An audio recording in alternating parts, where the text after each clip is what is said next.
बेटियों की माँ। मैं एक मामूली औरत हूँ, इतनी मामूली हूँ कि आपकी नज़र भी मुझ पर नहीं पड़ी, लेकिन मैं आपको देख रही हूँ। आप अपनी बीवी के साथ डॉक्टर के यहाँ जा रहे हैं, उसकी कोख में लड़की या लड़का यह जानने के लिए। असल में आप अपनी लड़की की हत्या करना चाहते हैं। कोख में ही आपको यह ख्याल भी नहीं आ सकता कि जिस सड़क से आप जा रहे हैं उसे मैंने बनाया है।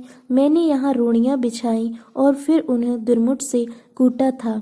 मेरी छोटी बेटी तब यहाँ किनारे पर उगी झाड़ियों में ऊँघती रहती थी। मेरी 4 बेटियां हैं। मेरा आदमी कहता था कि अगर बेटा नहीं हुआ तो मुझे छोड़ देगा। उसने कहने के लिए मुझे छोड़ भी दिया, पर अब भी पका पकाया खाने के लिए जब तब आ जाता है। चिकनी चुपड़ी बातें भी करता है।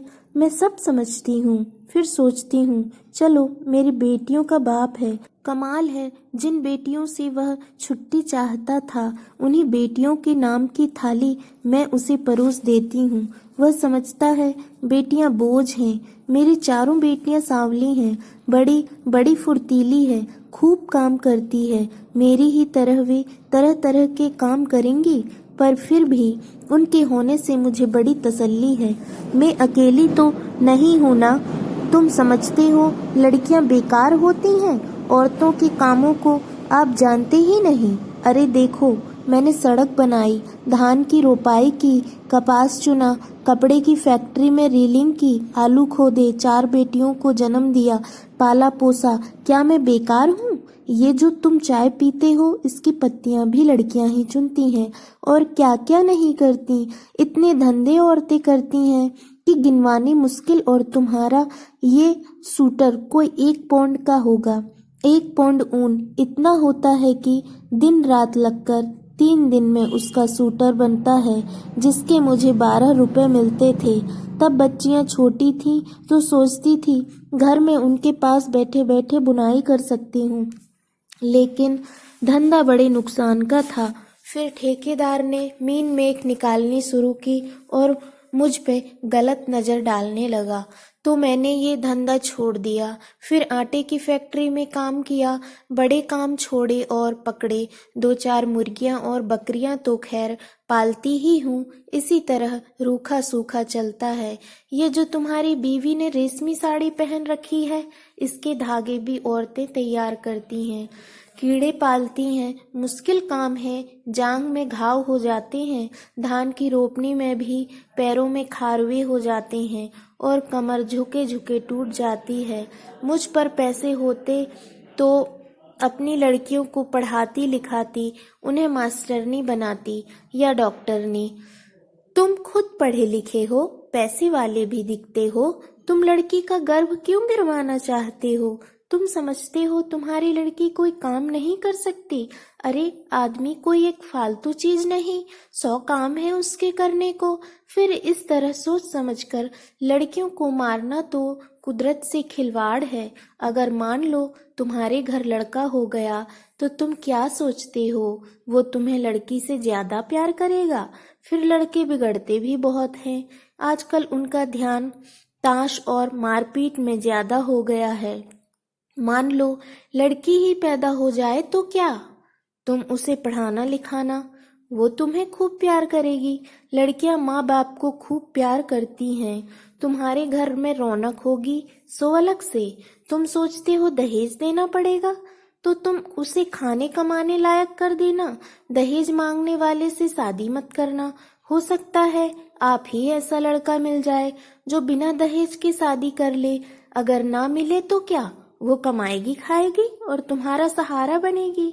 हो सकता है वह तुम्हारा नाम रोशन कर दे। तुम्हारे लिए क्या पैसा ही सब कुछ हो गया, या दुनिया का डर अपनी बेटी से भी बड़ा हो गया? आखिर तुम अपनी बेटी को प्यार तो कर ही सकते हो, और बेटी भी तुम्हें प्यार कर सकती है। माँ बाप और बच्चे का इतना रिश्ता बहुत हुआ। इसके लिए तो आदमी जीता है। पैसे को चाहे जितना मानो, पर मोह ममता फिर भी बड़ी चीज है। इसे बनाए रखने में ही खैर है, नहीं दुनिया उजड़ी समझो। कुदरत के साथ इतनी मनमानी अच्छी नहीं।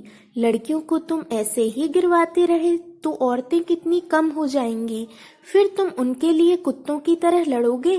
दहेज के डर से आज उन्हें मरवा सकते हो तो कल फिर पैसे के लालच में बेचोगे भी। इस तरह क्या दुनिया बड़ी अच्छी हो जाएगी या तुम्हारे घर परिवारों में खुशियां छा जाएंगी। तुम जो रेशमी साड़ी पहनकर इसके साथ चली आई हो, इससे इतना डरती क्यों हो? तुम सोचती हो यह तुम्हें छोड़ देगा, ये मिचमिची आंखों वाला? अगर तुम्हें छोड़ भी दे तो क्या तुम मर जाओगी? मैं तो पढ़ी लिखी भी नहीं थी, मैं तो तानों से नहीं डरी। आदमी ने छोड़ने की धमकी दी तो कह दिया ले छोड़ दे। अब भी मेहनत करके खाती हूँ, तब भी मेहनत करूँगी, पर मन में खुशी भी है। मेरी 4 लड़कियाँ खूब हुनर वाली हैं, कोयल जैसी आवाज़ है उनकी, सुनने से थकान मिट जाती है। ना करे कोई शादी, अपनी जिंदगी भाड़ बनाएगा, और जो शादी करेगा सो भगवान होगा। चलती हूँ, ये ठेकेदार आता दिखता है, आंखों से कम सूझने लगा है। ये जो लिबर्टी सिनेमा है ना, इसे गिराना है। मालिक यहाँ पूरी बाजार भर दुकानें बनवाना चाहता है। यही मलबा ढोने का काम करूँगी। काम तो ठीक है, मैंने बहुत किया है, पर इसके सामने ये डॉक्टर की दुकान है। यहाँ लड़का लड़की टेस्ट होता है। बस इसे देख देख के मन में बेचैनी बनी रहती है। घड़ी घड़ी तुम्हारे जैसों की सूरत देखनी पड़ेगी, हत्यारों की। बस कहीं और काम मिला तो ये जगह छोड़ दूंगी। देखूं, तब तक तो यही काम करना पड़ेगा। मैं पढ़ी लिखी होती तो ये ही सब बातें लिख देती, फिर तो तुम भी मेरी बात किताब में पढ़ लेते। पढ़कर तुम भी कहते सुनहरी देवी बात तो पते की कहती है।